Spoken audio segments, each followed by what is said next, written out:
Good evening, I'm Kevin Christopher. And I'm Haley Harmon, in tonight for Nancy Cox. Thanks for joining us at 6. Get to the big story in just a moment, but we begin with breaking news in Montgomery County.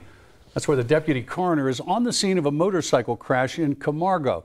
Now, the scene is at the intersection of Willoughby Heights and Camargo Road. LEX 18 has one of our news crews on the way to the scene, and we'll have much more about this story on lex18.com. And at 7 o'clock on LEX 18 News Evening Edition. A camping getaway turned into an all-out search and rescue when 3 women went missing in the gorge. And tonight, a happy ending thanks to a determined campground owner who spent hours looking for the trio. LEX 18's Lee Searcy has more in the big story at 6. Those missing kayakers learned how quickly the Red River goes down. Here's what happened. The idea was to float down the river, but with no water, these 3 ladies were out of luck. Callie's Lake and campground owner Shane Bowen knew there was a problem when the trio never made it back to camp Monday. No, they didn't return, and I had to go look for them. Bowen began searching at 4 o'clock this morning. I feel obligated to find anybody there. Unbeknownst to him, one of the kayakers texted a relative to say they were lost and stranded. That's when search teams from Powell and Wolfe counties joined in. It turns out, with no river to kayak on, the ladies did indeed get stranded. They slipped up on I reckon one of the waterfalls back in there. It got so dark that they just had to pull over and get under a rock. They slipped on their life jackets for a pillover. Around 1:30 this afternoon, Bowen spotted them. Well, they was tickled to death. What'd they say? Oh, they started screaming. They was wanting to hug me and everything. And a hot shower was probably next on their list. Covering the news in Menifee County, Lee Searcy, LEX 18 News. Neighbors woke up to the sound of gunshots and the glare of police lights on Lexington Street. It all went down this morning. Police say 1 man was hurt in an exchange of gunfire during a home invasion on Gun Street. Conroy DeLuche has the details. You're not even safe in your own house no more. Letitia Love walked outside her home this morning to find the street flooded with blue lights and officers walking around porches and backyards. I've been living on the street for a couple of months, and typically it's quiet over here in this neighborhood. And I'm not saying because it's very rarely I ever see a cop on the street. Police arrived on Gun Street shortly after 6 o'clock this morning. The witness told us that her and the victim were upstairs in a bedroom and that he told her he had been shot after she heard a gunshot. They returned fire. Then they came outside the house and he was laying down in the front when the officers found him. Lieutenant Andrew Doherty says the man was rushed to the hospital with what appears to be a non-life-threatening injury.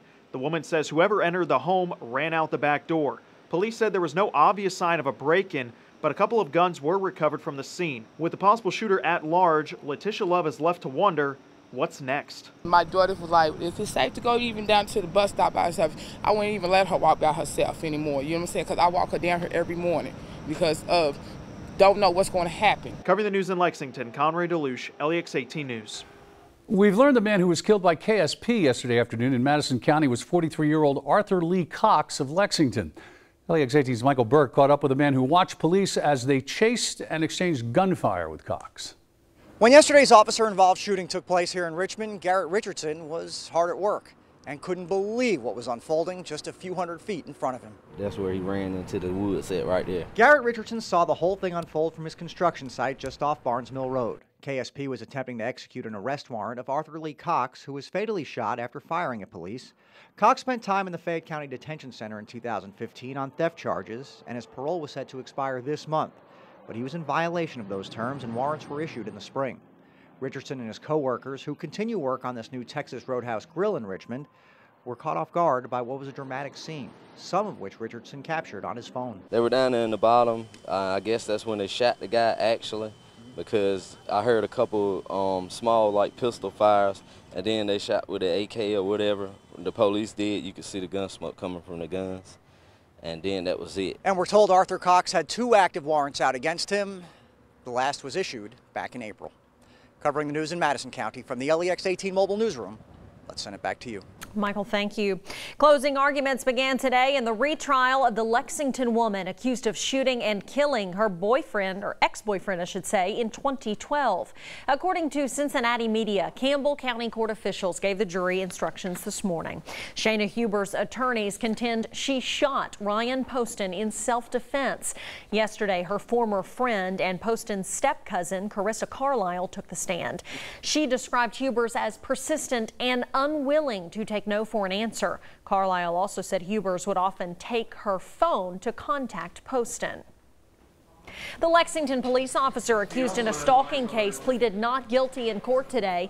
A woman called police on August 3rd claiming Sergeant Jervis Middleton stalked her after their relationship ended. That same day, he was moved to an administrative assignment. Middleton is charged with official misconduct for allegedly using law enforcement resources to get information about the victim. He's due back in court October 1st. A special meeting of Kentucky's Elections Board was held today after its executive director called for an ethics probe, accusing the Secretary of State of abusing her authority over the state's election system. The board's executive director, Jared Deering, submitted a letter yesterday accusing Secretary of State Allison Lundergan Grimes of weakening checks and balances in the state's election system. Grimes chairs the Elections Board. Her office issued a statement saying the complaint is baseless and lacks a basic understanding of her duties. The nonpartisan director of the Legislative Research Commission has been let go. David Byerman announced on Twitter today his contract will not be renewed. The House Democratic leader issued a statement about Byerman's dismissal, recognizing the good work he's done and thanking him for his many contributions. The Kentucky Democratic Party is calling for the decision to be reversed. Byerman says leading the LRC staff has been the honor of a lifetime. His last day will be September 30th. I hope you enjoyed the heat and humidity today. We had plenty of it around. This is also likely the hottest day of this current stretch. So if you're tired of it, you've got a little something to look forward to, although heat really is going to be a pretty big part of our 8-day. We did hit the 90-degree mark in many places today, including Lexington. Earlier, we got up to 91. Right now, we're sitting at 89. It's 89 in Flemingsburg. We still have 90 showing up in Richmond and Danville and Monticello. London's at 88. So again, you can still find plenty of heat out there and plenty of humidity to go along with it as well. Our heat index numbers, those are mid to upper 90s at this point after flirting with 100 earlier. Max Track Live Doppler, everything has pretty much rained itself out now, but if we go back a couple hours here, we can watch that we did have a couple of showers going through. One through Fayette County, died up in Bourbon County. Last one just died there over by the Bluegrass Army Depot. Your future track here as we continue through this evening, it's a quiet one. It's a nice summer night out there, and temperatures will remain in the 70s. Your day tomorrow, though, will feature a better chance for showers and thunderstorms as a cold front tries to move into the area. This concludes the science portion of our weather segment. For a little something less science-y, we'll send it over to Kevin and Haley. We're picking up what you're throwing down. This will be the entertainment portion of your swim pepper forecast, right? All right, Bill, thank you very much. Okay, so here we go, much to Bill's chagrin. Although hot days like today may be a bit draining, summer days are numbered, as he said, as we slowly inch toward fall. And the two Farmers' Almanacs already have their predictions in for winter, but they're both saying two very different things. Carolina Buchek has the story. The sun is shining bright and it is hot as can be on this late August day, but we're out here talking winter. Why? The almanacs are out.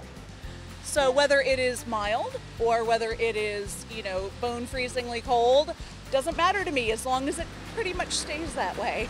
So will it stay snowy and cold? It's better than the hot, real hot. Or dry and warm? I hope it's mild. Do the competing almanacs have answers? Well, kind of. One of you needs to be right, and one of you needs to stick with it. The problem is, these guys have very different forecasts. The old Farmer's Almanac says the winter is going to be nice and mild. The Farmer's Almanac says the opposite. It says it's going to be pretty bad. So what should people expect? One person may know. Yeah, so why are we talking about snow again? Tom, let's stay on topic. Which almanac is right? I mean, if you look at their website, I was just looking at it, and they say that their forecast is derived from a secret formula. So just enjoy it. All right, so meteorologists say maybe the almanacs aren't the best way to predict the weather.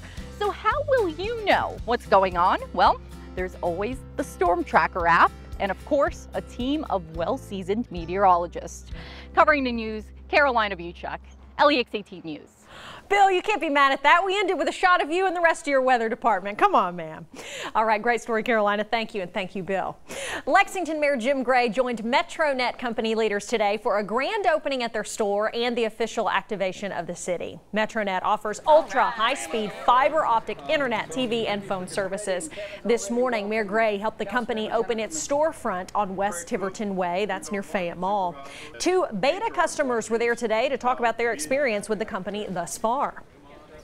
He asked me if I wanted to be a beta customer at that point, and I jumped on it. Love the internet with streaming movies and things. It doesn't even dent the internet. Fibers have not been installed in all parts of the city just yet. The mayor says this is a large citywide infrastructure project that will take time, but says once it's complete, Lexington will be the nation's largest gigabit city. In our True Blue coverage tonight, Big Blue Madness is almost here. And today we found out tickets for the 2018 edition of Big Blue Madness in Rupp Arena will be available Friday night, September 28th at 10 o'clock at the Memorial Coliseum ticket windows.